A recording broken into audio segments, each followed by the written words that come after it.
Welcome back to Society Case Files. My name is Robert, and today I'm going to be building some Necromunda models. If you like this kind of content and you want to see more, please subscribe to the channel and hit the notification bell. Otherwise, we're going to jump right in. These models are the Escher Death Maidens and Wyld Runners. I thought they were going to be a fairly simple dip into the Necromunda foray for the channel, and it is surprising to me that it took so long to build some. At least I thought so until I started making them. They are a pain in the butt, a major pain. Quite possibly the hardest models I've actually built. And it's not necessarily because they're super complicated. It's just the choices that were made in separating out the parts so that we could effectively build them. I was trying to think the other day, what was the first model set I built? And it was either a set of Necromunda Eschers or the Sisters Novitiates from Kill Team. I couldn't remember which one it is. If it was the Eschers, then I honestly started on hard mode. And if it was the Novitiates, it wasn't a whole lot easier because they're pretty spindly too. But they are nothing compared to the way Necromunda is set up. Just take a look at any of the instructions for these and you'll immediately know that they are not created in a way to be super efficient or even all that easy. And in some cases, there's not much consistency either. For example, in this build, there's a character who's holding up a sort of like whip barbed thing, okay? And you have to attach the upper arm to her torso so that it's sort of at an upward angle, and then at a tiny contact point, so small that I can't actually compare it to anything except for literally a pinhead, you connect the whip part itself, which has her little hand on it. And then another great example is when you're doing one of the bows. You've got the character holding the bow in such a way that she's going to have an arrow knocked on it. So on one of the models, you attach her upper arm, just like I described for the whip lady, and then you attach an arrow to that arm that then attaches to the bow, which leaves a whole lot of potential for mistakes. For example, you might not line up the bow properly, or you might not have gotten the bow lined up properly on that side of the body for the arrow to even fit. I luckily got it done. I just sort of guessed because the instructions aren't the best at giving you a good idea of the angles for these parts. Now, the inconsistency comes in with the other archer character whose arm was attached to the arrow. You didn't have to do the upper arm on that one. The whole thing was ready to go, which made it a whole lot easier to knock the arrow to the bow. And then you've got the dogs. Putting their heads on was a little bit confusing. They took a little bit more time than they should, especially since they were effectively 4 parts, 2 pieces for the bodies, 1 for the head, and then 1 for their little collars. The Death Maidens themselves, probably the most complex because you had to really build their head out. They've got a face piece that goes on there, and then the headdress, and then hair behind that. And then that goes onto the torso, and it's kind of a heavy piece by comparison. Necromunda, by and large, they're much smaller than the Warhammer 40k models, so you're working with tinier pieces all around, especially things like those forearms, or a ponytail, or a weapon. And in the case of another model set that I was building, you would get like their hand holding the base of a gun, and then you had a whole bunch of choices on what to put as the front of the gun. So you attached whatever you wanted to it, which is neat when it comes to being able to specialize the character, I guess, but it doesn't really help you build it. It'd be much better if they just gave you like 6 arms that had the guns you wanted, the way that 40k generally does. And yeah, you're still building some weapons in 40k, but it's nothing like Necromunda. These models definitely rank at some of the highest difficulty for me. It's not just putting them together.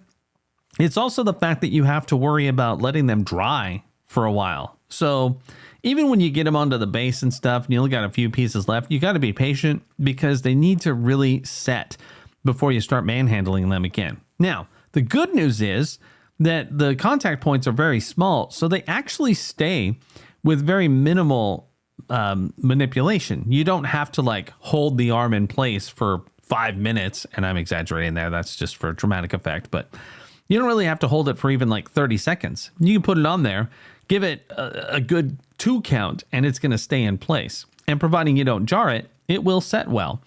But because you do have to let them all set at least a little bit, If you're too impatient and you don't jump around the way I did in this video, then you do run the risk of having to reset the arm or even damaging it. So it's better to just go ahead and move on to another model and allow the previous model to dry a little bit, as you'll see through this video.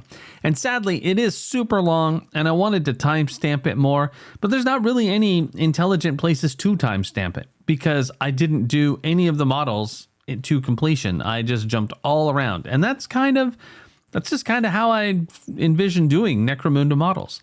If you do need to find something specific, I apologize that you can't jump straight to it, but scrubbing through it should make it pretty quick.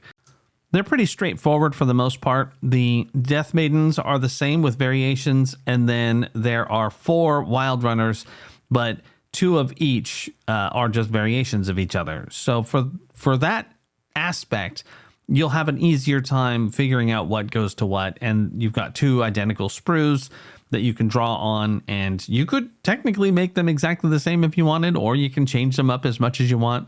There's even some extra heads that are left over at the end if you are just desperate to have more Death Maidens and Wild Runners in your gang.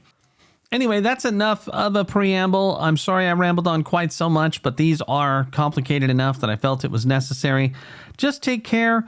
If this is your first time, you're jumping in on the deep end pretty much the same way I did. And honestly, it'll probably make you better at doing 40K models if that's the route you go eventually. But regardless, I'm going to drop off now and talk to you at the very end.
Okay, there we go. The Death Maidens and the Wild Runners, along with those weird dog monster mutant things.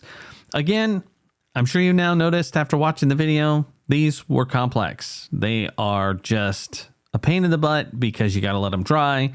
You got super tiny parts. You've got some inconsistent instructions. Much of it doesn't make a whole lot of sense. It's just like, instead of a step-by-step per character, you've just got a blow up of all their parts and it has arrows pointing where the stuff goes. So in a lot of ways, you just kind of got to know how models work before you jump in to do Necromunda stuff. But anyway, if you've got any thoughts, leave a comment. If there's a model you'd like to see, let me know and I'll put it on the list or see if I can find a deal for it. Otherwise, thanks very much for stopping by today. This is Robert from Society Case Files signing off.